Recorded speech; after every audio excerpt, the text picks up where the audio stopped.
Muy buenas tardes, bienvenidos al Ateneo de Santander, a la conferencia que esta tarde nos va a pronunciar don José Luis Fernández Santillana, que si leo todos los cargos que tiene o ha tenido, pues consumiríamos el tiempo previsto para esta conferencia. Pero para que ustedes le ubiquen, es presidente de la Confederación Española de Organizaciones de Mayores y presidente de la Confederación Española de Organizaciones de Mayores. También es director del Gabinete de Estudios de la Unión Sindical Obrera, USO, y también está muy vinculado a este sindicato, a USO, Unión Sindical Obrera. El currículum se lo va a desarrollar ahora aquí el miembro de la Junta Directiva de este Ateneo, Gervasio Portilla, y yo sí les diría que el conferenciante va a pronunciar ahora su disertación apoyándose en unas diapositivas, aunque ahora ya las diapositivas no existen, son los PowerPoint. Y después, cuando termine, ustedes tendrán oportunidad de poder preguntarle aquello que consideren oportuno o que amplíe alguna de las cosas que ha dicho. Yo sí creo que vamos a asistir a una conferencia de enorme interés porque don José Luis Fernández Santillana tiene unos conocimientos muy precisos tanto sobre la economía en general como especialmente los problemas específicos del trabajo y la socialización de la gente de avanzada edad. Y ya sin más, Gervasio. Muchas gracias, Manuel Ángel, y un saludo, muy buenas tardes a todas las personas que están aquí hoy en el Salón del Ateneo y también a los que nos pueden ver online. Y quisiera agradecer pues a don José Luis su presencia. Yo he conocido a José Luis hoy, le voy a tutear, porque me dijo que le tuteara. Personalmente hoy, aunque le llego siguiendo a través de programas económicos de televisión hace mucho tiempo. Y a través de contactos, pues me hice con el teléfono de él. Y desde el primer momento dije, tiene que venir al Ateneo para explicar temas de empleo y para contestar a muchas preguntas. Y desde el primer momento se mostró pues encantador y dispuesto a venir. Y la verdad es que hemos estado esta mañana conversando, etcétera, y ha sido todo un gozo. Así que le agradezco muchísimo. Voy a esbozar una parte del currículum, porque lo importante es lo que ustedes van luego a escuchar, que les va a sorprender algunas cosas. Les garantizo que se van a enterar de cosas que no conocen. José Luis Fernández Santillana es director como ha dicho Manuel Ángel, director del Gabinete de Estudio del Sindicato USO. Es licenciado en Ciencias Físicas por la Universidad Complutense en la especialidad de Astrofísica y profesor de secundaria. Es presidente de la Confederación Española de Organizaciones de Mayores, CEOMA, y vocal de la Junta Directiva de JUPEN USO. Forma parte del Consejo Asesor de IA más igual, un proyecto para analizar los algoritmos de la inteligencia artificial aplicados en el mercado laboral. Es contertulio en diferentes medios de comunicación sobre asuntos económicos y laborales y con anterioridad ha sido miembro del Consejo Escolar del Estado, secretario de Relaciones Institucionales de USO entre los años 2005 al 2013 y además ha formado parte de la Junta Directiva de la Asociación para la Racionalización de los Horarios en España, entre otras muchas cosas, porque si no estaríamos aquí hasta mañana. Y sin más, vamos a sentar allí, y quien es aquí noticia y actualidad es don José Luis. Muchas gracias.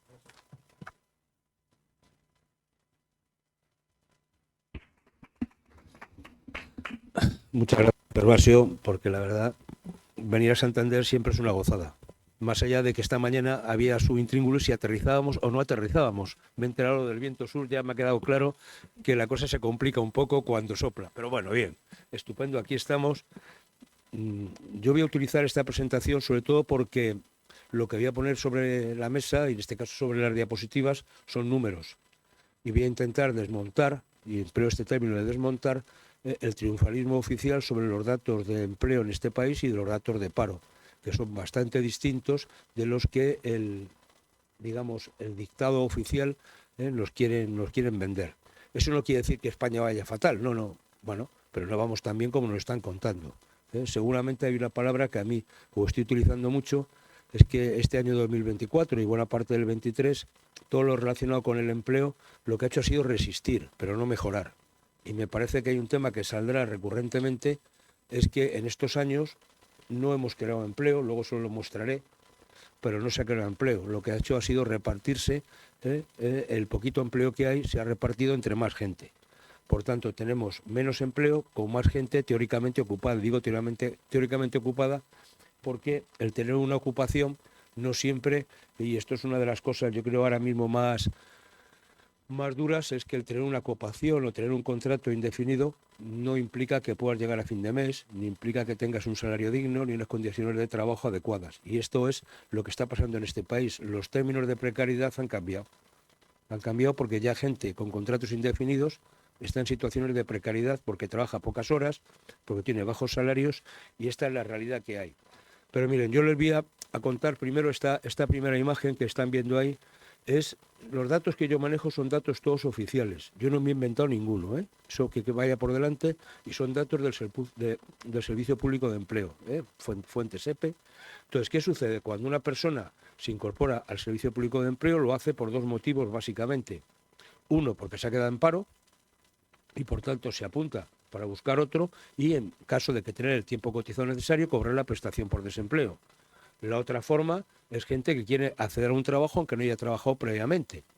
O bien porque teniendo un trabajo, quiere buscar un trabajo mejor, lo que se llama apuntarse, digamos, al Servicio Público de Empleo para mejorar. Bueno, esta es la situación que hay. Entonces, claro, cuando uno mira estos datos y cuando uno mira lo que nos cuentan, dice, oiga, esto no es así, ¿no? Es decir, la gente que está inscrita en el Servicio Público de Empleo, bien porque están desempleados o bien porque quieren otro empleo distinto o buscan su primer empleo, estamos por más de 4 millones. En diciembre, al acabar, son 4.389.000 números redondos que lo están viendo ahí. Bueno, de esta gente, algunos están trabajando. Bueno, pues los que están trabajando son los que aparecen con el término de ocupados. Y por tanto había 462.000 ocupados. Si yo a los que se han apuntado buscando empleo les resto los que están trabajando, pues lo que me quedan son los desempleados. Una cosa bastante simple, no hay que hacer grandes cálculos para saber. Y eso lo que nos lleva es que en España, al acabar el mes de diciembre de 2024, teníamos 3.927.346 personas que estaban inscritos en el SEPE y no estaban trabajando. Por tanto, estamos hablando de más de 3,9 millones frente a los 2.600.000. Hay una diferencia, como ven, de más de 1.300.000. Hombre, son mucha gente, 1.300.000 de diferencia es mucho. Podemos discutir de los números si son más o menos acertados, pero yo lo que quiero discutir es de la cara de esas personas, de ese 1.300.000 a los cuales se les está borrando, y por tanto no tengo nada claro que el gobierno esté poniendo medios para sacarles de esa situación. Porque si no estás, ¿qué van a presupuestar para ti? Si no existes. Entonces me parece que el tema es clave. Luego tenemos el famoso tema que se ha puesto muy de moda de hablar de los fijos discontinuos. Ya saben que un fijo discontinuo es una persona que trabaja unos momentos sí y otros momentos no. Digamos que son trabajos de temporada de toda la vida. Bueno, cuando están inactivos, cuando no están trabajando, pues están parados, ¿no? Digo yo, o sea que hay una cosa muy simple. Si no estás trabajando, es que estás parado. Es que esto no hay que darle muchas vueltas de hoja, ¿no? Bueno, pues estos que no se están contabilizando como parados, por parte del SEPE son más de 800.000. Bueno, me parece que este tema no es menor, porque cuando los fijos discontinuos, que llevan años y existen desde hace mucho tiempo, pues era un número bastante limitado, pues no tenía ninguna importancia. Pero claro que 800.000 personas estén paradas y nos estén diciendo que no están paradas, pues hombre, es un poco fuerte, perdone que lo diga así la expresión, ¿no? De manera coloquial. Son 800.000, ¿eh? Entonces, al final, lo que estamos viendo es ese resumen que tienen ahí. Más de 3,9 millones de parados, 1.300.000 de más de los que nos están contando y más de 800.000 fijos discontinuos. Ese es el panorama que tenemos. Bueno, si esto es para estar satisfechos, nosotros desde la USO creemos que no, que con esto no se puede estar satisfechos. ¿Podemos decir que hemos aguantado? Bueno, bien. Si nos comparamos con diciembre del 21, cuando entró en vigor la reforma laboral, pues hombre, hemos mejorado algo, hay menos gente. Bueno, vale, estaría bueno después de 4 años que no hubiésemos mejorado un poquito, ¿no? Entonces me parece que esta es la clave. Entonces, estas primeras reflexiones que yo les quiero plantear, porque parece que no son menores, ¿no? Esta idea es qué tipo de ocupación tienen aquellos que se inscriben y tienen empleo.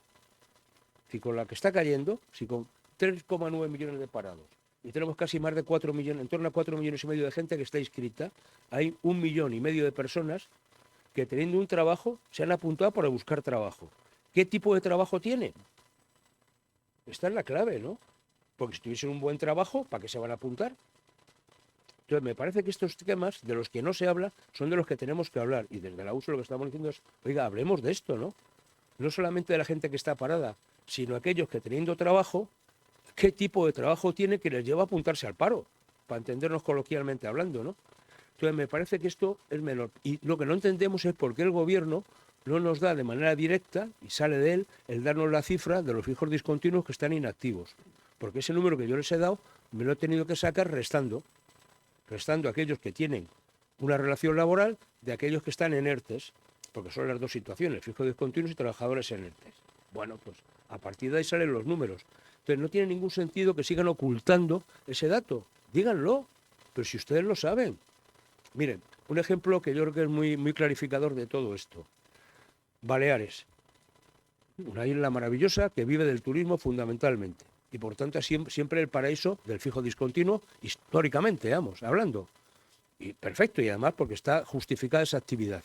Bueno, en Baleares el número de personas que están cobrando la prestación por desempleo duplica el número de parados registrados. Oiga, pero esto no es lógico. No es lógico, porque un fijo discontinuo cuando está inactivo tiene derecho a la prestación por desempleo y la cobra. Por tanto, es perceptor de la prestación por desempleo. Oiga, pero no le están contando como parado.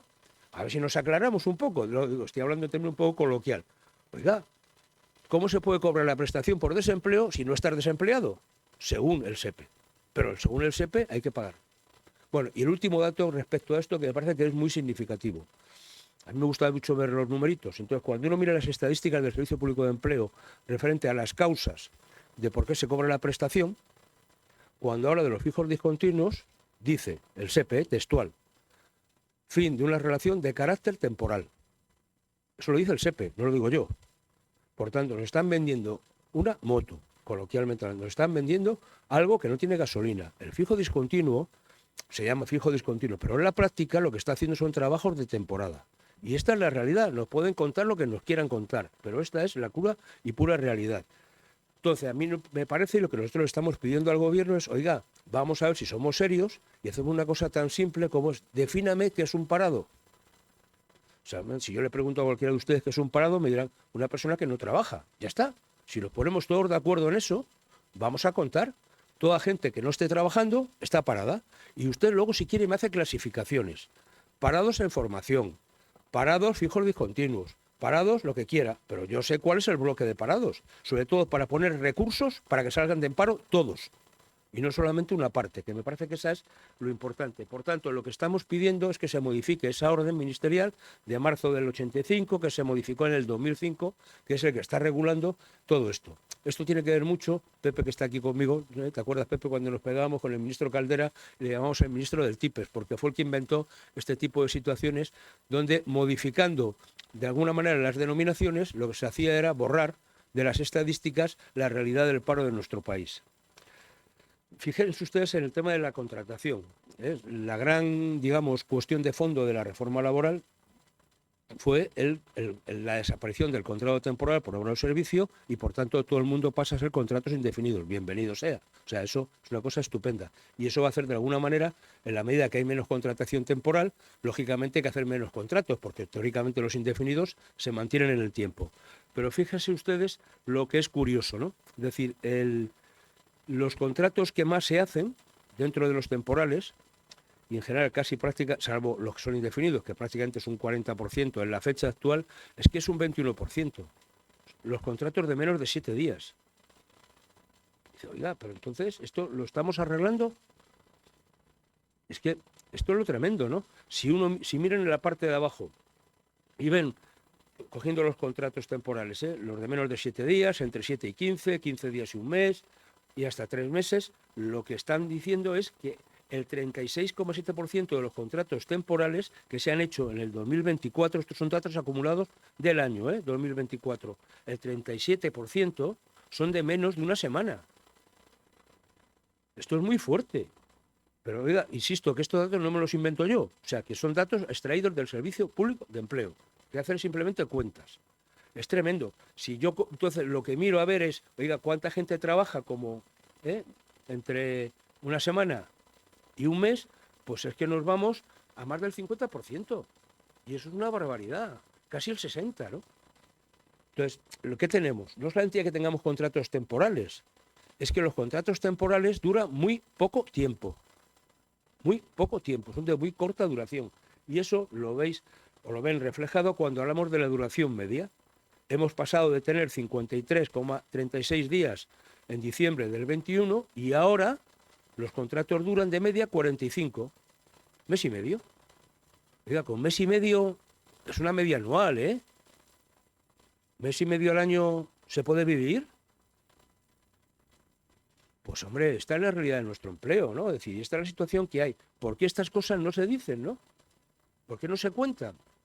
Entonces, algunos hemos cogido esto, iba a decir como una cruzada, sí, de decir, oiga, mes a mes vamos a desmantelar los cuentos que nos está contando desde el Ministerio de Trabajo. Porque las cosas, hombre, no es que estén horrorosas, pero no son tan bonitas como nos lo están diciendo.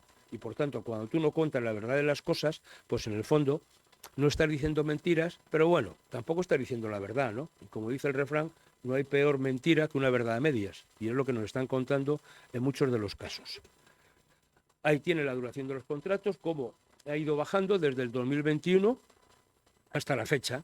Es que, claro, es que es tremendo, ¿no? Es decir, que si teóricamente lo que estamos diciendo a la gente es que queremos que trabaje más tiempo, que tenga un trabajo mejor, que tenga un empleo mejor, ¿cómo se puede hacer eso si cada vez se trabaja menos tiempo, ¿no? No salen las cuentas, porque no olvidemos que el tiempo de trabajo está asociado a la remuneración que cobras. Por tanto, si tú te recortan tu jornada, también te recortan el salario. Y estamos en una situación que antes no se vivía. Miren, ahí tienen algunos datos que me parecen también muy significativos. De consejos, ¿cómo es el refrán? Consejos vendo que para mí no tengo. Bueno, pues esto es lo del sector público y del sector privado. Uno de los objetivos de la reforma laboral, porque nos lo impuso Europa, teníamos que reducir la tasa de temporalidad que existía en nuestro país, que era una burrada, estábamos a la cabeza de Europa. Bueno, digamos que en el sector privado eso se ha conseguido. Hemos pasado de estar en torno al 25% que teníamos en 2021, hemos pasado al 13,6%. Con lo cual dice, oiga, bueno, objetivo cumplido, o sea, hemos cubierto las expectativas que nos marcaba Bruselas en este ámbito. Pero si me voy al sector público, todas las administraciones públicas, la tasa de temporalidad que había entonces, en 2021, era del 32%. Y ahora está en el 28,6%, casi un 30%. Ha bajado 2 puntos. ¿Cómo? O sea, que en el sector público tenemos un 30% de temporalidad. Señores del Gobierno, alguna responsabilidad tienen ustedes en la administración pública, ¿no? Y en la administración central. ¿Cómo puede ser que las grandes tasas de temporalidad de este país estén en la administración? Y ahí estamos hablando de la situación de los interinos, estamos hablando de personal estatutario en la sanidad, estamos hablando de todo este tipo de cuestiones. Oiga, ¿por qué no saca usted las plazas realmente a concurso-oposición? ¿Por qué usted está rotando las plantillas como está haciendo en el sector público? Luego hablamos de la calidad de los servicios públicos. Si el personal que atiende los servicios públicos está en las condiciones de precariedad que están, ¿vale? Me parece que estas son dos cosas para darle dos vueltas. Me parece que esto es muy significativo. Que la tasa de temporalidad del sector público esté en torno al 30%, perdónenme, es una barbaridad. Y entonces, este gobierno que dice que habla tanto de la calidad del empleo, oiga, empiece por practicarlo en su casa. Porque el sector privado, sin entrar en bueno, malo, regular, desde el punto de vista estadístico, ha hecho los deberes. Ha bajado, casi a la mitad, le ha pasado del 25 al 13. La tasa de temporalidad, bienvenido sea. Pero me parece que el tema es para que se lo hagan pensar. Y luego, miren, si ven los contratos realizados por el tipo de jornada que realizan, aquí hay datos que son muy significativos, ¿no? Yo creo que lo pueden ver perfectamente. Solo el 17,6 sobre el total de contratos que se celebran son indefinidos a tiempo completo. Viva la contratación indefinida, viva, pero que viva entera, porque es que solo el 18% sean contratos a tiempo completo, pues dice, vale, o sea, esta es la letra pequeña que no nos cuentan. Y esta es una realidad que hay.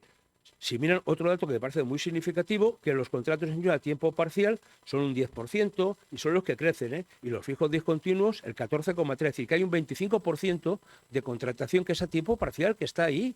Y que esto no puede ser. Insisto en este tema, contratos a tiempo parcial son salarios reducidos. Y esto es un tema que no se dice, ¿no?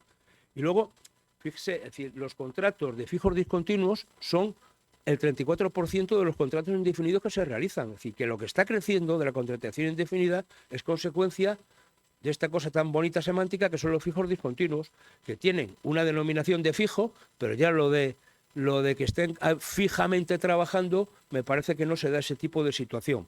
Entonces, 1 de cada 3 contratos indefinidos es de fijo discontinuo. Entonces, esto es tremendo. Pero un último dato que les quiero aportar aquí, que lo verán. Si uno mira el porcentaje de los contratos a jornada completa del total de contratos realizados, solo el 56% del total de contratos, considerando indefinidos y temporales, son a jornada completa. Es decir, que tenemos un ámbito de contratación donde lo que está produciéndose son contratos a tiempo parcial. Y yo aquí ya quiero ser, iba a decir mal pensado. Bueno, no lo sé si soy mal pensado o no. Pero si yo me voy a las estadísticas, a las encuestas de coste laboral, lo que te dicen siempre es que una hora de trabajo a tiempo completo es 5 euros más cara que una hora de trabajo a tiempo parcial. Entonces, esto explica algunas cosas. Porque en el fondo yo lo que pienso es que la gente que está contratada a tiempo parcial hace alguna hora más que no le pagan. Esto de yo te contrato, en vez de por 8 horas, te contrato por 6. Oye, ¿te importa quedarte un ratito más? ¿Que tenemos que acabar esto? ¿Quién dice que no? Si te lo pide el jefe. Claro, con lo cual, al final, estás trabajando 8 horas, pero estás cobrando por 6, con el cual el coste de hora sale un poquito más barato. Eso es una posible explicación, no digo que sea la única, pero es una realidad. Mire, esta es la prueba del algodón, las horas de trabajo. Cuando yo les decía al principio que en España no se ha creado empleo, que lo que hay es más gente ocupada, pero no se ha creado empleo, tiene que ver con las horas de trabajo, que es la realidad, Lo que tenemos es una tarta más pequeña y con más trocitos de porciones. Por tanto, menos tarta y las porciones de la misma cada vez más pequeñas. Y eso es lo que está pasando con nuestro empleo. Miren, las horas trabajadas en 2000, al acabar el tercer trimestre de 2024, de promedio semanal 31,2 horas. En 2008 y 2007, la época gloriosa del empleo, trabajamos 32,7 horas de media. Estamos trabajando menos horas. Ojo, que la ocupación, las personas que están ocupadas son más. Por tanto, el reparto de la tarta es más pequeño. Esto es así. ¿Y esto qué está pasando? Si miren los puestos de trabajo que existen y las personas que trabajan, lo que nos está diciendo es que hay más pluriempleo. Porque esos puestos de trabajo tengo que cubrirlos con más de una persona. Y esa persona lo que hace es trabajar en más de un sitio para cubrir esos puestos de trabajo. Eso nos da en torno números redondos de 700.000 personas que están pluriempleadas. Hombre, si eso es calidad del empleo, pues yo tengo mis serias dudas, ¿no?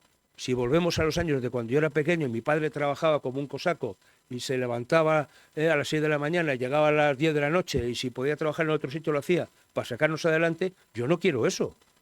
Me parece que esta sociedad tiene que tener otro tipo de connotaciones. Por tanto, me parece que esto es lo que nos están contando. Y esta es la realidad. No se está creando empleo en España. Y la prueba es que no se están trabajando más horas. El empleo que se produce son horas de trabajo, ¿eh? Si se trabajan menos horas, es que no hay empleo. Y si hay más gente trabajando, pues vuelvo otra vez al ejemplo de la tarta, que me parece que es muy significativo. Algunos datos de la seguridad social, porque me parece que se está produciendo un fenómeno muy importante. Ahora lo veremos en la siguiente. Mire, estos son los afiliados a la seguridad social que tenemos. En 2024 hemos acabado con más de 21.300.000, estupendo. El régimen general es el que obviamente tiene el gran peso, y ahí están distribuidos en función de los distintos regímenes que hay de la seguridad social. Bueno, es decir, si uno mira el saldo entre 2023 y 2024, pues ha crecido en más de 500.000. Estupendo, o sea, 501.000, etcétera. Pero ahora si uno mira, es decir, cuántos contratos hemos tenido que hacer para conseguir ese 500.000, es que son más de 15.400.000. Oiga, que se han hecho más de 15 millones de contratos, casi 15 millones y medio de contratos. ¿Cuánto han durado los contratos? ¿Cuánto? Pues ahí lo tienen, 30 contratos al año para conseguir un afiliado, 2,5 contratos al mes. Esto es lo que nosotros venimos llamando, que los contratos duran muy poco, y hemos acuñado un término que es el de los contratos cerilla, ¿no? Que duran muy poquito tiempo. Le contratan y prácticamente como las cerillas, una vez que la enciendes se consume. Una vez que firmas el contrato, pues prácticamente desaparece. Esta es la realidad. Me parece que esto es muy bueno que lo tengan ustedes en cuenta. Esta es la situación que tenemos. Me da igual que sean indefinidos, que sean temporales. 2,5 contratos al mes para conseguir un afiliado a la seguridad social. Esto es una barbaridad, de verdad. Por tanto, hombre, a mí me parece estupendo. Yo estoy encantado de que haya más gente afiliada a la seguridad social, que haya más gente, porque nos va todo muy bien, es decir, porque vamos a recaudar más, lo que quieran. Pero, oigan, lo que no me están diciendo es tan afiliados a la seguridad social el que trabaja 4 horas como el que trabaja 8, ¿eh? Pero no cotiza lo mismo. Por tanto, buena parte también del déficit de la seguridad social se explica porque no todos estos están cotizando como deberían cotizar o como a mí me gustaría que cotizasen, que fuesen con jornadas a tiempo completo. Y si añadimos lo del pluriempleo, pues alguna vez algunos lo contamos de más. Y luego, cuando el gobierno da los datos de seguridad social, suele hablar de ocupación. Oiga, cotizante y ocupado no es lo mismo, ¿eh? O sea, no todo cotizante es un ocupado. Y les digo dos cosas muy obvias. Los que perciben la prestación por desempleo, que están parados, cotizan a la seguridad social. Y están parados, no están ocupados. Los que reciben el subsidio de mayores de 52 años también cotizan por 1,25 veces el salario mínimo interprofesional. Están parados y están cotizando a la seguridad social. Los 980.000 becarios que han empezado a cotizar a la seguridad social, bueno, podemos decir que trabajan. Si entendemos que un becario está trabajando, que uno podría hilar más o menos fino. Luego, este número tan récord que nos están diciendo es verdad, pero tiene sus matices, ¿no? Que habría que desgranar y de alguna manera se pueden desgravar. El fenómeno que se está produciendo en España es de rotación en el empleo. Es decir, no se crea empleo, pero lo que se hace es rotar. Entra gente y sale gente. Y esto se pone muy de manifiesto cuando, miren, ahí se han puesto las altas y bajas que ha habido en el mes de diciembre. Es que ha habido 94.725 altas y ha habido 102.000 bajas.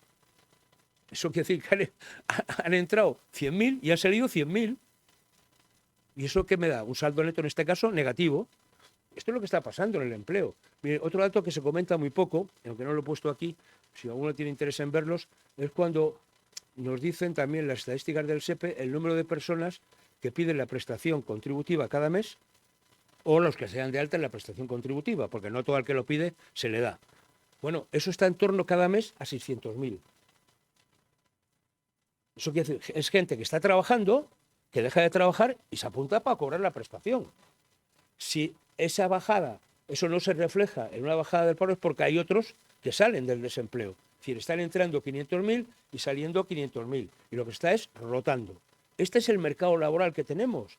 Por tanto, hombre, yo estoy encantado de que la gente trabaje, que nadie me malinterprete, estoy encantado que haya gente trabajando y cuanta más gente trabaje mejor, y siempre me felicitaré porque hay una persona que encuentre trabajo. Me parece que esto... Ahora, lo que no me vale es que salgan diciendo que estamos en récords históricos de empleo, que estamos en récords históricos de ocupación, porque no es verdad. No es verdad. Y ya está. Es decir, estas cosas se desmontan sencillamente con los propios datos de ellos, que no son mis datos. Ay, perdón. Aquí les pongo las distintas modalidades de contratación porque me quiero fijar en una cosita que es muy pequeña, ¿no? O sea, esto de los contratos a tiempo parcial, que he insistido varias veces, esto es una cuestión de mujeres. Y la estadística lo demuestra. Miren, es decir, las mujeres que están con un contrato a tiempo parcial son el 62%, mientras que los hombres son el 37%. Si nos vamos a los indefinidos a tiempo completo, por ejemplo, pues estamos hablando, en este caso, de las mujeres un 39% y los varones un 61%. Hombre, o aquí dos cosas. O las mujeres son muy listas y dicen que está muy bien esto de trabajar a tiempo parcial, o nosotros somos muy tontos trabajando a tiempo completo, porque es que no tiene ninguna lógica. O sea, se está penalizando a la mujer, porque, oiga, no se olviden, un trabajo a tiempo parcial, vuelvo a decir lo mismo, implica un salario reducido. Y eso implica una pensión reducida. Las pensiones más bajas de este país las tienen las mujeres. Y cuando hablamos de empleo, hay que hablar de empleo en el presente y hay que hablar de empleo en el futuro. Sí, porque tu pensión va a depender del empleo que tienes. Si al final tienes un empleo que te permite vivir no especialmente bien, con una situación justita, vas a tener una pensión justita también, ¿eh? O sea, la gran mayoría de las mujeres está en los tramos bajos de las pensiones. Y esto es tremendo. El número de hombres que están en la pensión máxima es que más que triplica, cuatriplica el de mujeres. Entonces, yo aquí lo que digo es, hombre, estamos hablando de un gobierno feminista, hombre, ¿por qué no se preocupan ustedes un poco de que las mujeres tengan trabajos a tiempo completo? Que me parece que sería un buen logro, ¿no? Sí, estoy convencido de que yo respeto que haya mujeres o hombres que deciden trabajar porque quieren a tiempo parcial, porque tienen que atender a un familiar, porque tienen la crianza, porque tienen lo que quieran. Vale, perfecto. Pero eso no es la mayoría de los casos, ¿eh? Yo la mayoría de gente que quiero le encantaría trabajar a tiempo completo y en vez de ganar 900 euros, ganar 1.800. Estaría encantado de la vida, porque es que la vida está costando y cada vez nos cuesta más. Y eso es lo que nos está diciendo, ¿no? Mire, el salario más común en España, el más frecuente, está en torno a 1.400 habitualmente. Ahora el salario más común está pasando a ser, y saldrá ya, el salario mínimo interprofesional. Va a ser el salario más común. Estamos hablando de 1.100 no sé cuánto, con lo que, si sale o no, la nueva propuesta. Oiga, eso es una barbaridad. O sea, en Madrid, no sé en Cantabria cómo está, les aseguro que en Madrid no hay ni para alquilar el piso.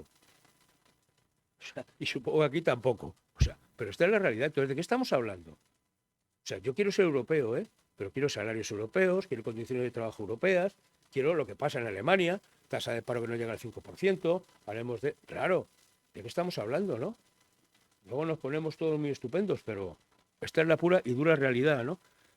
Entonces, me parece que esto es un dato que de vez en cuando se comenta poco, pero es muy tremendo que las mujeres son las que mayoritariamente están accediendo a los contratos a tiempo parcial, los hombres mayoritariamente a tiempo completo, y eso pasa tanto con la contratación indefinida como con la contratación temporal. Entonces, me parece que esto algo habría que hacer. Y para acabar, esta última diapositiva me parece que es muy significativa algunas cosas, ¿no? A mí me ha llamado mucho la atención el cómo se han incrementado notablemente desde que entró en vigor la reforma laboral hasta la fecha lo que se llaman bajas voluntarias. Es decir, que la gente, eso se incrementaron un 158%. La baja voluntaria es que yo me doy de baja, o sea, me voy, o sea, abandono, por llamarlo así. ¿Esto es normal con la que está cayendo? Entonces, ¿qué está pasando? Pues mire, es un fijo discontinuo, por ejemplo, que se da de baja porque quiere buscar otro trabajo y busca otra ocupación. Entonces se tiene que dar de baja. Esta es una realidad. Estamos hablando de los contratos de lunes a viernes, donde el viernes le dice al señor, date de baja, que el lunes te llamo, y voluntariamente esa persona se da de baja el viernes y el lunes se le contrata. Si miran ustedes el seguimiento diario de afiliación a la Seguridad Social, verán cómo los viernes tienen siempre un saldo negativo. Siempre. Hay más bajas que altas. Ya, esto no es normal. Y si el último día de mes cae en viernes, ya no les digo que te vas por encima de los 100.000. Bueno, esa es la realidad de lo que está en... Oiga, ¿y eso no lo sabe el Ministerio de Trabajo? ¿Eso no lo sabe la inspección? Porque es que lo sabemos todos, que esto está pasando. ¿Por qué no van? Bueno, los despidos disciplinarios también se han incrementado. ¿Por qué? Porque la gente acude al despido. O sea, ¿por qué? Porque están forzando. Es decir, oiga, yo le contrato a un contrato indefinido y a los 15 días toma la carta de despido o, más simple todavía y más fino, lo que se ha incrementado notablemente, que es no superar los periodos de prueba. algo que no se utilizaba nunca, pero a maravilla lo que han descubierto, que es que si yo te contrato y al mes, depende de qué profesión o qué categoría profesional, porque eso varía en función de, pues te despido, te rescindo el contrato porque no supera el periodo de prueba. Y te vas con una mano delante y una mano detrás, perdonen la expresión, para que todos nos entendamos. Esto es así, 656%. Yo, esto me puso ahora mismo, les pongo un ejemplo muy tonto. El socorrista de la piscina. ¿Qué tal? Bien, me han contratado este año. ¿Qué tal? No, me han hecho fijo. Hombre, qué bien y tal. Y dice, no, pero me han dicho que en septiembre no voy a superar el periodo de prueba. Digo, vale, me fui a mirar el convenio que rige este tema, periodo de prueba, 3 meses. Ya está, o sea, esta es la realidad. Dije, hombre, vamos a mirar los periodos de prueba. Me fue, ¡pum!, se me encendió. Y te quedas sorprendido de cómo se están rescindiendo contratos por no superar el periodo de prueba. Bueno, pues es la realidad, ¿no? Los despidos por causas objetivos de las empresas 186 y luego el otro gran volumen de incremento son las bajas de los trabajadores fijos discontinuos que pasan a la inactividad, que está en torno a un 500% de incremento. Esto son barbaridades de números, ¿eh? Barbaridades. Entonces, me parece que esta es la realidad de los datos. Luego, si quieren, podemos analizar más o menos, podemos interpretar más o menos, podemos acertar o no la interpretación, pero los números son los números. Hombre, y los números es difícil modificarlos, ¿eh? Uno puede justificarlos, decir que es que estábamos muy mal y que ahora estamos mejor, que no sé qué, lo que quieran. Pero la realidad es que tenemos casi 4 millones de personas que están en paro, y esto es una salvajada, un país como el nuestro. Es decir, que no podemos estar viviendo solo del turismo, que está muy bien, pero son trabajos de temporada al final, y que lo que se dice siempre y todos pedimos, que es que hay que potenciar la industria, no se acaba de hacer. Al contrario, estamos hablando de costes energéticos disparados, estamos hablando de una energía cara, que no es competitiva, y esta es la realidad que tenemos para que el tejido industrial funcione. Estos son los grandes retos que tenemos, ¿no? Entonces yo había puesto aquí 4 ideas para acabar, ¿no? Que me parece que es lo fundamental. Nosotros creemos que tiene que haber un plan de choque para los mayores de 45 años, que están en desempleo. ¿Por qué? Porque, mire, es que son más del 60%, es el 60% de los parados actuales son mayores de 45 años y en torno al 50 mayores de 50. Oiga, a esa gente hay que darle una salida. No pueden vivir una persona por salud mental con 52 años hasta los 65 o 67 que se jubile subsidiado. A alguno no le pasará nada, pero hay otra gente que se desmorona humanamente hablando, o sea, por un tema de la propia dignidad de la persona y que todos, si nos sentimos útiles para trabajar, es una faena que gente con conocimientos, con capacidades, con ganas de trabajar, se le esté aparcando por una cosa tan simple porque es mayor. ¿Cómo que mayor? ¿Cómo que una persona de 50 años es mayor? ¿Cómo que una persona de 65 años es mayor? ¿Dónde ponemos el límite de que una persona es mayor? Que me lo pregunten, ¿eh? O sea, a mí me parece que estas cosas hay que hacerlas reflexionar. Poner algo que estamos haciendo desde CEOMA, de esta Confederación de Mayores, que es poner en valor el talento senior. Oiga, el talento de los mayores. Cuánta experiencia acumulada, cuántas ganas de formar, de enseñar, de hacer. Y por tanto, somos capaces de incentivar esa contratación de mayores. Me da igual. Que les hagan de una grabación fiscal a las empresas, como quieran. Háganlo. Háganlo, vuelvan a incorporarlo. Miren, yo el otro día hablaba con unos directivos de una entidad de crédito, por estas cosas de la atención a los mayores, tal y cual, ¿no? Y entonces llegamos a una conclusión, yo se lo expliqué, le pareció muy bien, ¿no? No sé si saldrá adelante o no. Pero oiga, el mayor tiene dificultades para entenderse con una persona joven. Pues no se genera un clima de empatía, de confianza, me va a entender, no me va a entender. Entonces, oiga, ¿por qué a esta gente que habéis puesto tantos en la calle, en el sector el sector bancario, que han puesto tanta gente en la calle o que han sido sujetos de... ¿No recuperáis algunos, los contratáis a tiempo parcial, no hace falta, para atender a los mayores? Y que en las oficinas haya un mayor para atender a los mayores. ¡Uy, qué buena idea! Lo voy a plantear en recursos humanos. No sé si eso saldrá adelante, no saldrá, pero es que eso es así. Yo estoy poniendo un ejemplo, con este tema de la empatía. Por lo que veo aquí, el nivel que estamos, seguramente no lo frecuentamos. Zara, una que todos conocemos. No hay una persona mayor comprando en Zara. Porque los niños y niñas que los atienden, y empleo este término coloquialmente, que nadie se me ofenda, son monísimos de la muerte. Y por tanto, yo que estoy un poco ya así, hoy no voy a decir, ¿cómo me queda? Pues no, te vas a otro sitio tradicional. Sin embargo, yo me voy a algún gran comercio de Madrid donde el perfil de la mujer que trabaja allí, por ejemplo, son todas mayores de 50 años. Digo, es que son situaciones distintas y me parece que esto hay que verlo. Es decir, yo creo que esta idea de poner a gente mayor, atendiendo a gente mayor, es algo que tenemos que hacer y nos ayudaría a sacar mucha gente del desempleo, por gente con capacidad. Políticas inclusivas, que realmente los programas de mentoring, fomentar la transferencia de conocimiento, me parece que son cosas estupendas, ¿no?, que se pueden y se deben hacer. El tema de los contratos de relevo, darle una vuelta más. Esta última reforma ha mejorado lo que había, pero todavía se puede pegar un poquito más el tema. Y luego todo el desarrollo de las políticas activas de empleo. Me parece que este tipo de cosas van muy bien y tendrían que ponerse en marcha. Bueno, nosotros no tenemos desde el sindicato el boletín oficial del Estado, ya nos gustaría, ¿no? Pero me parece que lo que sí tenemos es un altavoz para decir, y nosotros agradecemos este tipo de foros porque nos permite decir y transmitir, oiga, qué es lo que estamos haciendo, qué es lo que queremos hacer, no somos conformistas con la situación que vivimos y yo creo que una buena parte de nuestra actividad como sindicato también es precisamente no ser conformistas y reivindicar y decir que queremos mejoras para la gente. ¿Por qué? Pero no porque en principio la gente se lo merece. Es que nuestro primer objetivo como sindicato son las personas y esas son a las que nos debemos. Por tanto, no nos debemos a los chalaneos, a los compadreos. Yo con esto acabo porque si no me lío. Pero miren, o sea, el diálogo social actual yo lo califico de diálogo de socios, porque son coleguillas. Pues nos entendemos con los términos. Si no puede ser que se haga la foto la señora ministra de Trabajo con los dos secretarios generales de UGT y comisiones y a la semana siguiente salga en el BOE la liberación de una subvención. Sistemáticamente. Es que ha vuelto a pasar, que se había dejado. Es que este año ya llevamos 2. Hombre, por lo menos hágala al mes siguiente, ¿no? Cuiden un poco la forma, ¿no? Pero les da igual. Les da igual. Los primeros que salen defendiendo al gobierno son ellos. Oiga, que los sindicatos no estamos para ser muletas del gobierno. Estamos para controlar al gobierno, para pedirle al gobierno, para exigirle al gobierno. Y ese es nuestro rol. Yo no quiero ser un comparsa del gobierno. Ni de este, ni del que venga, me da igual. O sea, porque al final, desde nosotros lo que valoramos mucho desde el abuso, con esto sí que acabo ya de verdad, es la independencia nuestra que tenemos. Y eso tiene que ver con nuestra autofinanciación. Estatutariamente tenemos que el 85% de nuestros recursos se tienen que deber a la cuota.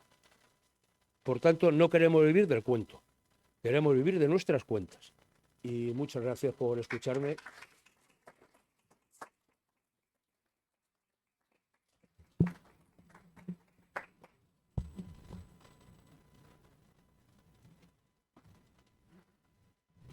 Les dije que supongo que les iba a sorprender.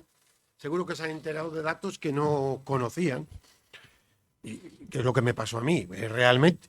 Es decir, una persona con tanta claridad y también expresado en los programas de economía. Ojalá hubiera muchas personas en muchos campos que pudieran hablar con tanta libertad. Luego, una libertad que es la clave hoy que tenemos no solo en España, sino en el mundo. Y yo quiero entrar en la pregunta, antes de entrar en el tema de las preguntas, como esta mañana hemos estado y había preguntado por teléfono a los deberes, el tema concreto de Cantabria. Me quedé sorprendido a ver si el paro oficial, estuve mirando, 29.427 personas a diciembre. Bien. Diga, bueno, pues, el paro real, vamos a hablar porque sacó... Pues más de 43.000 personas es el paro real en Cantabria. Es tan sencillo como eso. Porque hay un montón de gente precisamente que está en esos subgrupos que os decía que no están trabajando. Y este es el drama, ¿no? El paro en Cantabria al final está duplicando prácticamente lo que nos están dando como paro real. Bueno, esto es lo que está pasando, ¿no? Por tanto, el problema de esto es que al final no se ponen medidas para ese colectivo de gente que está ahí. Y el gran paro en Cantabria está precisamente en la gente mayor.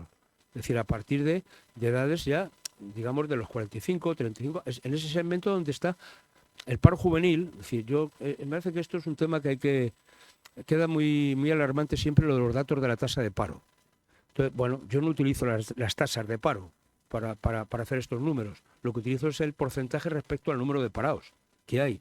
Entonces, como hay muy poco joven, y muy poco joven en condiciones de trabajar, o muy poco joven imputado, el porcentaje de jóvenes que están inscritos en el SEPE es mínimo. Los que están apuntados son los mayores, que son los que han tenido un trabajo y lo han perdido de manera mayoritaria. Y esto es lo que hay que atender. Por tanto, a veces cuando se habla tanto de planes de empleo juvenil, que me parecen estupendos y que hay que hacerlos, por eso yo lo que reivindico no es un plan de empleo juvenil.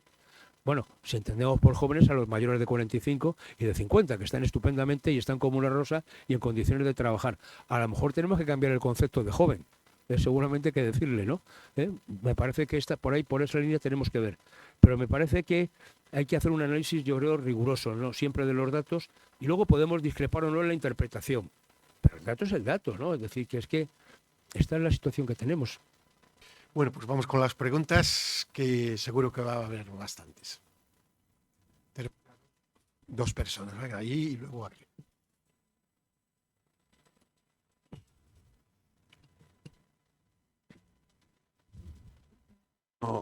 No comprendo, no entiendo. Todos los datos que usted ha mostrado los tendrán los sindicatos, comisiones obreras y UGT. Los cito a ellos porque son los que cumplen el del 10% para las negociaciones. Entonces, ¿cuál es la explicación? Quiero decir que sus datos, que por lo que has puesto ahí, son oficiales. ¿Cómo se nos transmite? Yo digo lo que leo. Sí, sí. ¿Cómo se nos transmite por parte de los representantes nacionales, por lo menos, de esos dos sindicatos, que en teoría, en ficción, no coincidirían con los suyos? Porque según ellos, en parte ha contestado lo que le estoy diciendo, pero no veo, me parece muy simple la respuesta. Quiero decir, tiene que haber algo más. Bueno, yo Muchas creo que gracias. Vamos, yo creo que tiene que ver con dos cosas. Uno, lo que os decía del diálogo de socios, ¿no? Y que por tanto, en una manera son socios y que dependen en buena medida de aquel que les mantiene. Y el tema de la autofinanciación que yo os he planteado no es un tema menor. Si tú, para mantener tu estructura de tu organización, necesitas de una subvención que te tienen que estar sistemáticamente dando y aportando, a partir de ahí de vez en cuando te callas. O sea, el problema de UGT y comisiones no es que digan que mis datos son malos, es que no dan ningún dato. Se callan. Y cuando tú coincides con alguno de ellos, pues dicen, bueno, se encogen de hombros. ¿Por qué? Porque no pueden decirlo y lo saben, porque estos datos son reales y lo saben. Y sobre todo hay datos que les molesta muchísimo, que es todo el tema de la contratación a tiempo parcial, todo lo que tiene que ver con las mujeres. ¿Por qué? Porque al final, cuando hablamos de brecha de género, oiga, la brecha de género empieza por la contratación, y empieza por el tipo de trabajo que tú le estás poniendo a esa persona, pero no lo dicen. Entonces, me parece que lo que hay en este sentido, coloquialmente hablando, es que hay mucho estómago agradecido. Y esta es una triste realidad. Pero es así, es decir, ¿hay una explicación lógica? No, no la hay. Y por tanto ellos serían los primeros interesados en tener que hacer y decir, oiga, esto no es así, porque tenemos que poner remedio al tema de los fijos discontinuos, tenemos que poner remedio a toda esta gente que dicen que están en formación. Claro, es que cuando a una persona que está formándose dicen que no es un parado, pues hombre, a mí me da la risa, ¿no? Porque si a esa persona que está formando le ofrecen un empleo y un empleo bueno, ya veremos si dejan la formación y se va corriendo a trabajar. Pero claro, es más sencillo alimentarse. ¿Por qué? Porque ellos tienen esa gente en formación, porque hay una buena parte también de la financiación que reciben que tiene que ver con todo lo que tiene con esa materia de la formación de los trabajadores, sobre todo de lo que es el trabajador, los trabajadores ocupados, donde incluyen algún parado también para cubrir el panorama. Bueno, es que todo estamos viendo, ¿no? Es decir, yo no voy a entrar en recordar el tema de los seres andaluces o cosas tan simples, bueno, lo que ha pasado en Madrid con la UGT, que no afecta tanto a la estructura, sino a alguno de la gente que trabaja en la UGT y que es, de alguna manera, y que le viene de Castelgalgo, digo porque es familiar de gente histórica de la UGT, ¿no? Porque se dedica a falsificar el cheque para llevarse la pasta de Fogasa de los trabajadores, ¿no? Entonces, claro, cuando tú entras en una dinámica de ese tipo, pues es muy complicado, ¿no? Si salir a dar la cara. Si tú te estás haciendo una foto con la ministra de Trabajo, porque va muy bien hacerte la foto, no vas a salir al día siguiente a decir que los datos de la ministra de Trabajo son un churro, cuando ella sale presumiendo de que somos los campeones del empleo. ¿Cómo es eso? Entonces lo que hay es una falta de coherencia. Tú no puedes estar diciendo ahora, por ejemplo, con este tema de las pensiones, que vas a salir a pegar 4 gritos cuando tú te has callado. Es decir, porque tú lo que no puedes admitir es que en el mismo paquete legislativo se mezcle el palacete del PNV con la subida de las pensiones. ¿Pero qué tiene que ver el tocino con la velocidad? Por tanto, yo también lo que le pido al gobierno es rigor en cómo plantean las cosas. Pero aquí no hay ningún rigor. Entonces, esto de ponerse estupendos ahora, de decir, oiga, estamos muy preocupados, pero bueno, ¿por qué no exigen que se cumpla la ley? Mire, el artículo 58 de la Ley General de la Seguridad Social establece cuál es el mecanismo de revalorización de las pensiones. Dice cómo se va a hacer. Lo que tiene que hacer el gobierno es cumplir la ley. Y ya está. Podemos discutir lo de las pensiones no contributivas, porque eso tiene un incremento que está por encima de Pero lo demás, entonces, lo que tienen, perdóneme, decir, yo con UGT y comisiones digo lo de los socios, yo desde el punto de vista sindical respeto mucho, son colegas sindicales, etcétera, pero no comparto, porque estoy en la USO y no estoy en UGT y en comisiones. Precisamente, entre otras cosas, por eso. Porque yo no quiero ser un estómago agradecido y quiero tener libertad para expresarme. Y cuando hay una cosa que la tenga que criticar de un gobierno, me da igual que sea del Partido Socialista, que sea del Partido Popular, lo haré. Porque estos datos que estamos diciendo, esta interpretación de los datos la hacíamos tanto con el Partido Popular como con el Partido Socialista en el gobierno. Exactamente igual. Y criticábamos exactamente igual, cosa que ellos no hacen. Entonces me parece que este tipo de cosas son las que tenemos que poner en valor y lo que estamos pidiendo es una transformación del modelo sindical. Y ya está bien, de que vamos a ver si jugamos todos un poquito a algo tan sencillo que se llama autofinanciación. Y ahora es como las cosas cambian. Pero no solamente de los sindicatos, también la patronal, que deje de mirarse el ombligo porque también se lo está llevando crudo, en este sentido. Y los partidos políticos, que también se lo están llevando, en su día. Mire, hay una cosa que a mí me calienta de los partidos políticos, es que reciben una subvención para gastos de seguridad. Eso tenía sentido cuando teníamos la ETA pegando tiros, digo, para entendernos, ¿no? Pero ya no, ya hay paz, no hay problema. Entonces, ¿qué gasto de seguridad hay? ¿Por qué tenemos que seguir manteniendo esa partida? ¿Por qué no la llevan ustedes para hacer un plan de choque en el tema de empleo, por ejemplo? No sé si te he contestado o no, pero realmente... Vamos con otra pregunta. Yo entiendo lo que dices, pero es que no tiene tampoco ninguna explicación, o yo no la sé. Buenas noches. Bueno, primero, muchas gracias. Yo los datos me los imaginaba porque no me creo nunca la versión oficial. Más que nada porque vivo donde vivo.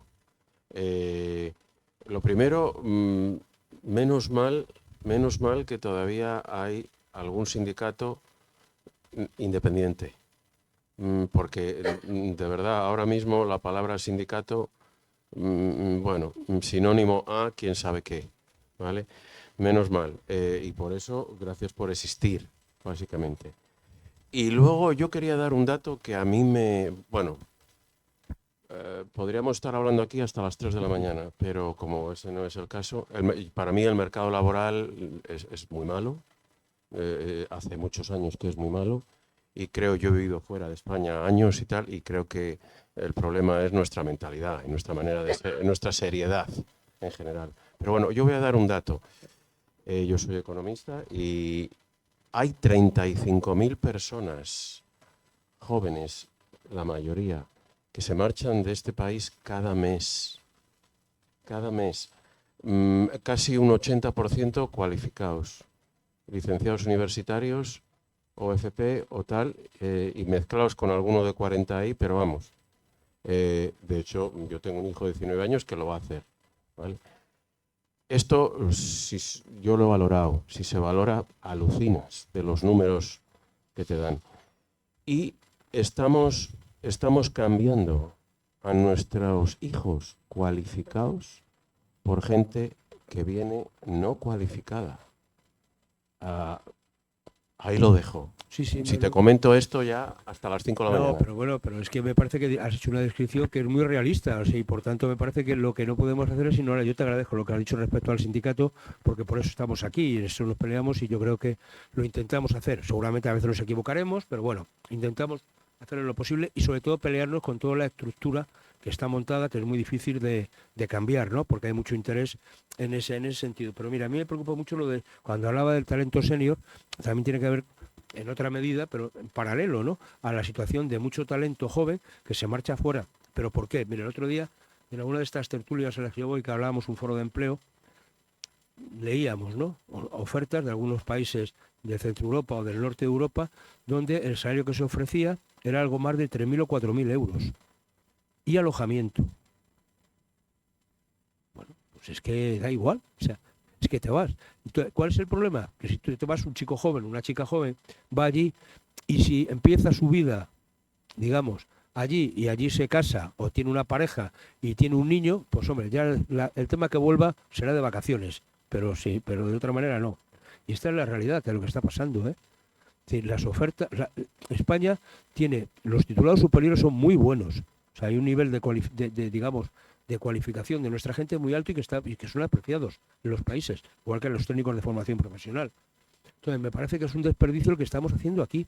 Y lo que decías tú, es decir, que está viniendo gente no cualificada, bueno, hay de todo, depende de qué sitio vengan, vienen con más o menos cualificación. Pero una buena parte, entonces lo que nosotros estamos diciendo, entre otras cosas, es, oiga, mira, este tema de los menas, todo este tipo de historias, en vez de tener a la gente hacinada en los sitios, denles usted unos cursitos de formación profesional, de formación inicial, para que esta gente pueda trabajar, sabiendo en qué pueden trabajar o que tengan un oficio. Porque si no son carne de cañón, son carne de calle y carne de inseguridad. Pero es que eso no se le ocurre a nadie. Claro, es que hay cosas que son muy simples. Oiga, si están ahí, pues no los voy a meter en el cole para que no se modele. No, pero voy yo allí, llevo el cole al centro y les doy seguro que están encantados de poder aprender y poder buscarse la vida en España. Si lo que hay que hacer es potenciar ese tipo de cuestiones. Cuando hablamos de planes inclusivos, tienen que ser de verdad. Lo que no puede ser es que, bueno, inclusivo si te toca, ¿no? Es decir, esto no tiene nada que ver. Bueno, es tremendo. Mire, en Madrid hay barrios, tenemos Usera, que es Chinatown, ¿no? Están los chinos, pero es una comunidad que se integra perfectamente. Ningún problema. Allí hay comercios, hay restaurantes, hay todo. Es todo un mundo que está allí, no pasa nada. Pues además son gente educada, ya está. Pero si todo eso se hace bien, y a la gente, bueno, yo conozco, vamos, un colegio próximo de mi estaba trabajando, pues de un día para otro le metieron 30 chinos. Aquí vienen, ¿no? Bueno, pues nada, muy bien, allí el chinito lo entendía, veo que empezar a enseñarles un poco español, y ya está, pero todos súper educados, ¿no? Hombre, y si un chino se desmadraba, le caía la del pulpo en su casa. Bueno, seguramente esto no es lo mismo si hablamos de gente subsahariana o hablamos de situaciones marroquíes, hablamos de... Entonces, al final no se puede poner todos en el mismo saco, porque las situaciones son distintas. Y me parece que hay gente que se quiere integrar y hay gente que no se quiere integrar y que hace guetos. Entonces me parece que eso es lo que tenemos que distinguir con el tema de la inmigración y no criminalizar a todo el mundo porque me parece que no es bueno. Pero dicho esto, a mí me parece que es una pena, es decir, que estemos talento bueno, gente con competencia profesional y titulación saliendo fuera y estamos... Mire, un tema que estamos trabajando desde los mayores es todo el tema de los cuidados, que está ahí. Y por tanto, necesidad de profesionales que atiendan el tema de los cuidados, profesionales cualificados y que se les remunere bien para que atiendan esa tarea. Nadie quiere. ¿Qué estamos importando? Señoras latinoamericanas que lo estén haciendo porque ponen mucho cariño. Pero no basta para atender a una persona mayor solamente el cariño. Hay que saber dar una medicina, hay que saber cómo hay que levantarle, hay que saber cómo funcionar con ellos. Y eso implica formación. Entonces, en este país también tenemos, en este tipo de perfiles profesionales, tenemos un déficit de formación muy importante. Luis, lo primero es, te hice una pregunta, pero primero reconocerte, que recuerdo cuando entró en vigor la reforma laboral, recordaba los viejos tiempos de primer año triunfal, segundo año triunfal, y entonces había una voz en Madrid que estaba diciendo, esto es falso, y en los primeros 6 meses, 8 meses, estabas clamando en el desierto, nadie te hacía caso. Pasó un año y ya empezó a calar el mensaje, Recuerdo que ya Carlos Herrera te introdujo, varios medios empezaron a hacerse eco de tus datos que estabas dando, porque nadie lo estaba dando, y al cabo de año y pico ese clamor ya que de los medios periodísticos, los medios de comunicación, que ya que estaba en la calle, llegó al Congreso. Y con tus cifras acorralaron a la ministra. Y a la ministra la pusieron contra las cifras y le decían, danos los fijos discontinuos que hay en el paro. Y entonces la ministra ya cuando estaba acorralada, me recuerdo que dijo, lo daré en breve y tal. Pasó el tiempo y no lo dio. Hasta que ya salió un portavoz de la ministra diciendo, no vamos a darlo porque no interesa, no sé qué cuestión es. Pero vamos, reconocerte que fuiste la primera persona, que fuiste como era martillazo al clavo hasta que entró y hasta que este país tomó conciencia, porque es clarísimo, si no tenemos conciencia de nuestra situación, de nuestros parados, no va a haber solución para ello. La pregunta técnica, que me ha dejado antes un poquitín así, en los cotizantes que vienen todos los meses de Seguridad Social, que los políticos dicen 21 millones de cotizantes, ahí están metidos los mayores, los subsidiados. Sí. Vale, pues es un tema que a mí ya me ha matado ya, porque no he contado por con eso ello. lo he comentado, es decir, no solamente los subsidiados, sino los parados. Parados. Durante mucho tiempo, ahora, si nos reportamos en los años más duros de la crisis económica, 2008, 2009, 2010, quien niveló la caja de la Seguridad Social fueron las cotizaciones de los parados. Eso fue lo que cuadró la caja, ¿eh? Entonces, me parece que estas cosas es bueno decirlas, porque es que si no, porque es la realidad. Es decir, que es que los parados cotizan en la Seguridad Social, son cotizantes. Ya está, si no pasa nada. Pero dígalo. O sea, no se puede ser malintencionado y hablar, cuando hablamos en términos de afiliación, confundirlo con la ocupación, porque no es verdad. Pero queda mejor decir ocupados que decir simplemente afiliados.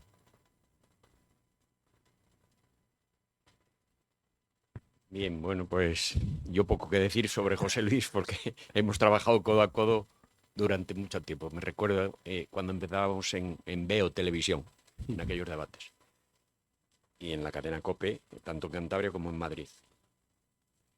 Hay un dato que ha salido, no le has mencionado, y yo creo que es bueno ponerlo en evidencia, y es en las cifras de disminución de las empleadas de hogar. Sí. Es decir, hay yo lo estoy viendo ahora en el sindicato en Santander, hay un decalaje mensual de bajadas de empleadas de hogar.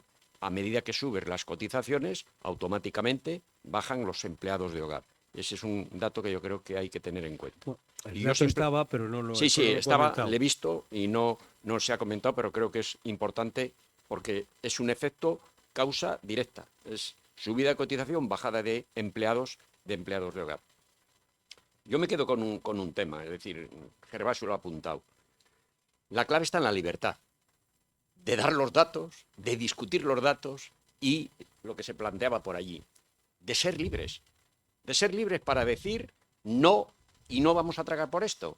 Hoy estábamos en el sindicato y estábamos discutiendo qué va a decir el sindicato USO a nivel nacional sobre la movilización de comisiones y UGT que tienen la desvergüenza de salir ahora en contra de la oposición, no en contra del gobierno. Es la primera vez que los sindicatos salen en contra de la oposición. El sindicato nuestro hoy ha fijado posición, no vamos a ir a esas movilizaciones porque lo que hay que exigir al gobierno es que apruebe las leyes y que cumpla con los compromisos que tienen. Entonces yo creo que esa es la clave. Durante mucho tiempo hemos estado diciendo, en este país necesitamos un cambio profundo.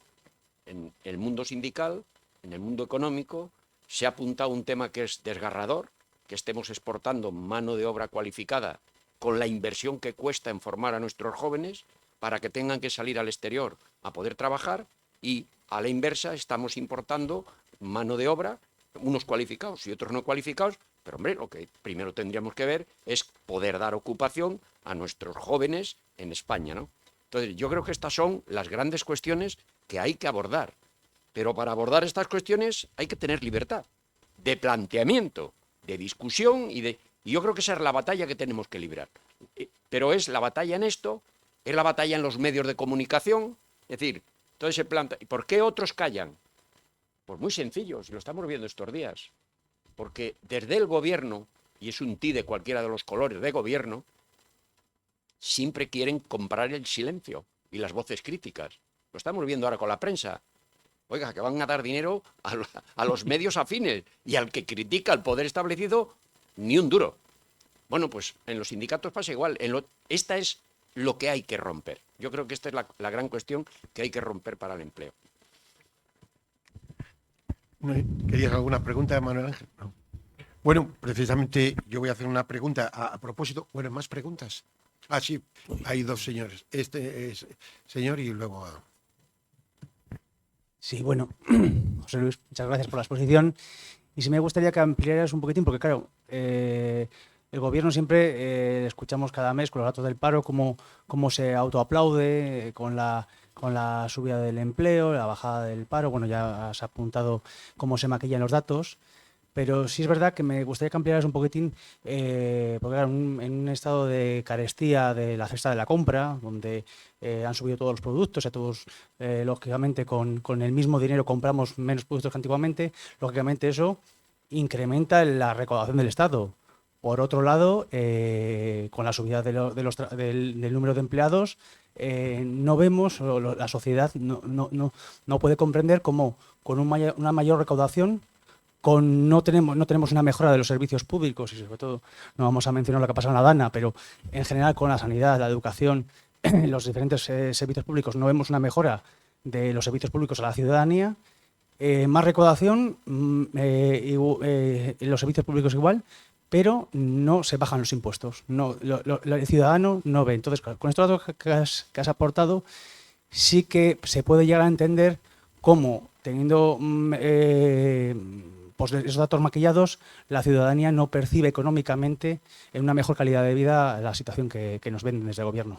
Mira, eso es, iba a decirte, relativamente sencillo, pero digo, hoy hablábamos más de los números del paro, etcétera, pero hay un tema muy claro que es lo que viene bajando en España sistemáticamente, es lo que se llama la renta disponible de los hogares. Es decir, el dinero que la gente dispone para hacer cosas, y eso es cuando tú a lo que recibes le traes la parte de impuestos que tienes, con lo cual siempre te está quedando menos. Y eso lo que está impidiendo y está disminuyendo tu capacidad de compra. En España la economía no crece más porque nuestra economía fundamentalmente crece cuando la demanda interna tira. Más allá de la parte externa, que podemos jugar más o menos, pero la parte del león es el consumo. Y si tú no consumes, pues la cosa no va bien, ¿no? Es decir, y este es el tema de fondo.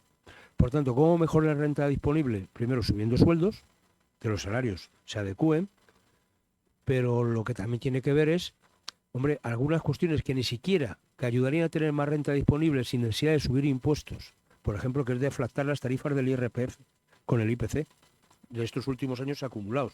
Porque al final, hombre, yo he mirado en esa carta por lo cual yo espero que mañana me ingresen la pensión actualizada, ¿no? Pero la carta que me manda la ministra del ramo, pues hombre, ahí me han subido 1 punto y pico la retención por IRPF, ¿no?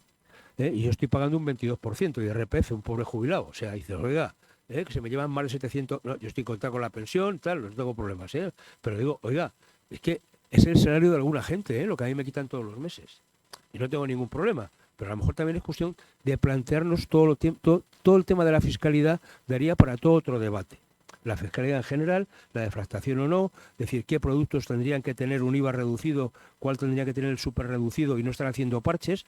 Oiga, es que el aceite, con lo que estamos sabiendo, y en España lo del aceite es, oiga, es que ha pasado por casi sin enterarnos, del 2 al 4% este mes, Entonces, oiga, es que la gasolina y el combustible se ha desmadrado. Es que el IPC se nos ha ido al 2,8%. Con lo que estábamos, ojo, y en la medida que se van quitando estos dopajes que teníamos en nuestra economía, parte de esas medidas, esto se va a incrementar. Y los salarios no suben en la misma proporción. Y si como al final el IPC es algo que se acumula, los salarios no se acumulan tanto. Es decir, además me hace mucha gracia cuando dicen el IPC ha bajado. ¿Cómo que ha bajado el IPC? ¿Qué dices? Habrá subido menos. Porque al final se va acumulando uno sobre otro. Oiga, es que al 1,2 de este mes hay que sumarle el 2 y pico del otro, ¿no? Esta es la realidad que tenemos. Con lo cual, a mí me parece que el tema de fondo es que hay que poner medidas, primero, para que los salarios en España crezcan. Yo creo que están por debajo de lo que tendrían que ser. Y eso tiene que ver con otra cuestión, que me parece que la cuestión de fondo es que hay que ligar salarios también a productividad. Yo creo que eso es justo que se haga. Porque si no, oiga, bueno, no, si yo produzco más, produzco mejor, soy más competitivo, es lógico que eso reduzca en beneficio de la persona que lo está produciendo. Y por tanto, lo que no se puede hacer es ligar salarios a situaciones de baja productividad. Y en este país lo que pasa es que la productividad está por los suelos. Este es nuestro gran drama. Cuando yo os ponía el ejemplo de las horas de trabajo que han bajado y el número de personas que trabajan ha aumentado, eso lo que estamos diciendo es, en términos de ocupación, la productividad ha pegado un leñazo para abajo brutal. Y esto es así. Y si queremos competir con algunos países de Europa, pues hombre, es que estamos muy mal en este tipo de situaciones. Entonces, me parece que el tema de fondo de esta cuestión es hay que mejorar la renta disponible de los hogares. Bien, porque hay una parte que tiene que ver con los salarios, bien tiene que ver con la parte de impuestos. Y luego, hombre, esto que el gobierno decía tanto de que había que castigar a las eléctricas, digo, castigar, más impuestos, los beneficios caídos del cielo y todas estas cosas, oiga, es que como consecuencia de las subidas del IVA que ha habido en su día y del IPC, el incremento de la recaudación por parte del gobierno ha sido brutal. Ha batido récord de recaudación. Oiga, y entonces los beneficios que usted ha recogido no son caídos del cielo. ¿Por qué no me cae a mí un poquito de ese, no? En base a que una parte de eso usted me disminuya mi carga fiscal de forma que me permita tener una mayor... Yo hay una serie de impuestos que hay que mantener. Si no puedo decir que no tiene que haber impuestos, porque los servicios públicos hay que mantenerlos en condiciones de calidad. Por tanto, no podemos decir impuestos, no. Pero lo que no pueden ser son confiscatorios. Y hay impuestos que son confiscatorios. Y hay impuestos sobre impuestos. en este país. Que eso está rayando, desde mi punto de vista, la ilegalidad. Cuando yo miro la factura de la luz, por ejemplo, me da, es que pago el impuesto del impuesto y del requete impuesto, ¿no? Oiga, va un poquito, yo creo que hay cosas que se pueden hacer. Y luego en el tema de los mayores, perdóname que me vaya un poco por esta vía, me parece que hay mucho que hacer. ¿Por qué? Porque ya no hablo ya del tema del IRPF, pero hablo, por ejemplo, de cuando tú vas al médico, te dice, oiga, ¿por qué no se compra usted esto y tal? O se toma esto. Pero no está. No está en la cobertura del fármaco de la seguridad social. Pero si te lo dice el médico, ¿cómo no te lo vas a pagar? ¿Cómo no te lo vas a comprar? Bueno, y si hablamos de situaciones de ayudas que hay por parte de la social para cuestiones relacionadas con la movilidad, comprar un andador, una silla de ruedas, ¿quién lo necesita? Oiga, ¿y eso no tiene una desgravación fiscal? El tema de los cuidados. Oiga, si una persona me decía que había tenido contratada a 3 personas para tener cubiertas las 24 horas, ha tenido que renunciar a una, porque no puede. ¿Ya? Oiga, y eso no tiene ninguna desgravación fiscal, porque tú lo que le estás quitando, manteniendo a esa persona en tu casa y cuidándola tú, estás quitando una carga de gasto al servicio público. Es que hay cosas que se pueden hacer, y estas cosas hay que hablarlas. Hay que hablar de la fiscalidad de los mayores y de todo lo que tiene que ver con la fiscalidad de los cuidados, porque es importante. O sea, nosotros, es que de verdad, perdóname, pero me voy calentando. Hemos acabado un tema, un poco como un ejemplo, para que hacer la ineptitud de las administraciones. Hemos acabado un proyecto precioso en CEOMA que se llama Vivir Mejor en Casa. Por lo tanto, se trata de, primero, incrementar la ayuda a domicilio y, por tanto, y hemos visto cómo cuando se incrementa la ayuda a domicilio atendiendo las necesidades de la persona y no del que va. Es decir, lo que no puede ser es que el que va a hacer el servicio de atención a domicilio diga, no, yo voy de 10 a 12. Hombre, no, ¿ves cuándo me hace falta a mí? Pues a lo mejor de 10 a 12 está mi hijo o está mi hija. Y me hace falta que vengas de 6 a 8, que es cuando no tengo nadie en casa. Ese tipo de cuestiones. Pero bueno, y también hemos conseguido que 2 personas que estaban en residencias, que vienen de allí porque no podían ir a otro sitio, hemos conseguido que salgan de la residencia y les hemos alquilado un pisito y están viviendo allí de manera independiente bajo la tutela de ese servicio de atención a domicilio. Bueno, el resultado es espectacular. O sea, lo que han ganado en calidad de vida y en estar. O sea, les pongo el ejemplo, me parece que es espectacular. A mí me llamó mucho la atención, porque además luego conocí a esa persona, una mujer de 80 años, que nos pide de repente un ordenador. Oye, ¿quieres un ordenador? ¿Para qué? No, es que quiero escribir un libro. Y además me voy a pasar por todas las editoriales para que me lo coloquen, ¿no? O sea, puro entusiasmo. Bueno, es que ese proyecto acaba en diciembre y hay que seguir pagando los pisos. Y el gobierno de turno, hay que hacer un convenio, es que no sé qué, es que no sé cuánto, es que... como acaba el convenio, oiga, que acaba el convenio, pero ¿y la gente qué hacemos? ¿La dejamos tirada? O sea, todo el logro que se ha hecho en 2 años lo tiramos por la borda. Esto es el rollo de las administraciones, digo, la pura burocracia a veces administrativa, ¿no? Entonces, perdone que ponga este ejemplo, ¿no? Que es seguramente muy de andar por casa, pero sí que tiene que ver a veces con cosas que son buenas y que están al servicio de la gente, oiga, y que mayores vamos a ser todos, todos. Y el que no llega mayor, más lo tiene. O sea, eso me parece que es tema importante. Hombre, tengamos un poquito de cuidado, ¿no? Y de deferencia con este tipo de historias. Perdóname, pero vamos por el tiempo. Vamos ya con la última pregunta y acabamos yo creo, interesantísimo coloquio. Me parece interesante lo que tú has dicho, pero hay una cosa que la cuestión de las pensiones. La pensión pública no se va a poder subir mucho, pero en el siglo pasado yo lo tengo. Yo trabajé 35 años en una empresa y tengo 2 pensiones, una pública y otra laboral. Laboral. Porque esto no... Pero esto tenía que ser para todos los trabajadores. Esto es una cuestión muy importante y de esto no se habla. Y la segunda cosa, ¿qué opina usted de lo que se llama voluntariado gratificado? Que existe, pero que mucha gente, por ignorancia o porque no quiere. Bueno, pues a mí me parece que esto del voluntariado es un tema que hay que desarrollar, practicar, y es una cosa estupenda. Nosotros, digo, desde CEOMA, que es una ONG, desde ese punto de vista, estamos fomentando y tenemos un programa de formación y de atención del voluntariado, y sobre todo, porque además, mire, el voluntariado, yo creo que tiene que ser reconfortante para la persona que lo practica, y tiene que servir de ayuda. Quien se plantea el voluntariado desde un punto de vista economicista ya no es voluntariado, o sea, ya la cosa se cae por su propio peso. Pero luego el tema de las pensiones, a mí me parece que las pensiones públicas tienen que ser suficientes para, y eso tiene que ver precisamente cómo se construye la pensión pública, que tiene que ver con el salario y con la cotización que tú realizas.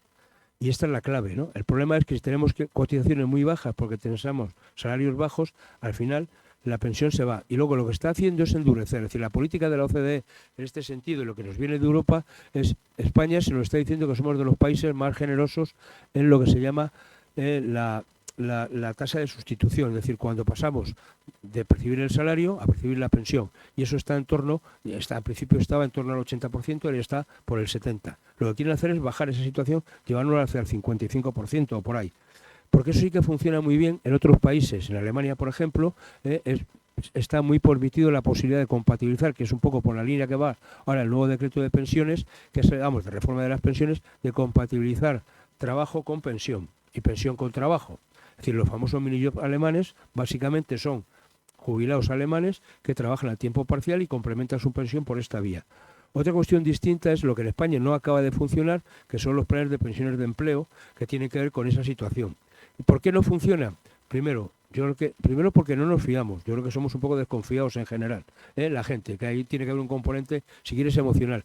Pero tiene que ver con otra cuestión, es que si tú tienes que dedicar una parte de tu nómina a implementar todos los meses ese plan, es que si tu nómina es muy baja, es que no te da. Aquí funciona, a mí me parece que en algunas empresas de matriz británica, que funciona el sistema británico, es que ese plan es voluntario para el trabajador y la empresa aporta si el trabajador aporta. Y aporta el doble de lo que aporta el trabajador con un tope. Es decir, que si, por ejemplo, tú pones 50 euros, la empresa pone 100, con toda tu aportación al plan de pensiones son 150, y eso es una cosa que genera. Sobre todo porque estás hablando de empresas que son multinacionales, habitualmente de matriz británica, y que tienen unos salarios que están relativamente bien. Ahora, una persona que tiene un salario de 1.100 euros o de 1.200, dile que tiene que poner 50 o 100 euros o 50 euros para el plan de pensiones, 800 para el alquiler de la casa. Es que ya dice, bueno, a ver si llego para comer, ¿no? O sea, y esta es la realidad. Y por tanto, en España no está triunfando. Y luego tenemos otra situación que se ha comentado muy poco, que es que el gobierno se dedica a hacer competencia desleal desde mi punto de vista en este punto, cuando crea un fondo de pensiones público, es decir, de gestión privada. O sea, que usted mismo externaliza y privatiza su propio fondo público de pensiones y se lo encarga que lo gestionen a 4 entidades de crédito. Pero lo que es más fuerte, esto ya entramos en lo de la independencia y el estómago agradecido y tal. Se crea un consejo asesor o de seguimiento del fondo. Bueno, hay 5 expertos que lo nombra el gobierno, que son gente del ámbito de los seguros y tal. Y luego aparecen 5 personas más, que son 2 de la COE, otro de CEPIME, otro de comisiones y otro de UGT. Y se ponen un sueldo, pero un sueldazo, un sueldazo, pero un sueldazo de en torno a los 3.000 o 4.000 pavos al mes, Oiga, pero usted no cobra del sindicato, o usted no cobra de la COE, porque son cargos, del sindicato y cargos de la COE. Y además algunos no son especialmente expertos, porque una, por ejemplo, es la directora de comunicación de la COE. Hombre, se puede ser muy buena en dirección de comunicación, pero hombre, de pensiones, usted no tiene por qué saber. Es que esta es la realidad. Este es el chalaneo con lo que se funciona aquí, ¿no? Y luego les pregunto y dicen, no, es que no ha empezado a funcionar, todavía no hemos cobrado nada. Hombre, estaría bueno, ¿no? Estaría bueno. Porque además, oiga, que tienen un plus, porque si eso va bien y el fondo funciona, les pagan un dinerito por lo bien que le va, ¿no? Con lo cual dice, venga, cachondeo, perdónenme la expresión, a estas horas ya de la tarde. Pues la verdad que muchísimas gracias, don José Luis. Sobre todo, agradecerle la libertad con la que habla y la sabiduría, ¿no? Por eso que les dije que no les iba a sorprender. Y no me extraña que esté en tertulias de economía muy importantes, ¿no? Y sobre todo por ser como él, porque le he conocido en las horas y me parece una persona magnífica, extraordinaria. Y sobre todo por la labor y la bonomía que desarrolla en otras facetas, Así que le faltan horas para trabajar, pero sobre todo, yo como le digo a nuestro presidente, cuando vamos cumpliendo años ganamos en libertad. Y digo, y lo mejor que podemos ofrecer es, a estas alturas, que igual hace 10 años no lo podíamos ser, porque teníamos otras obligaciones, otros tributos por medio, es decir, ahora lo que pensamos, por lo menos los jóvenes que están por ahí, que no lo pueden decir, que tienen que aguantarse, pues nosotros podemos ser los portavoces de ellos, ¿no? Así que necesitamos muchas personas y sobre todo que sean sabias. Y a ustedes, pues ya los que han estado online, muchísimas gracias por haber estado aquí.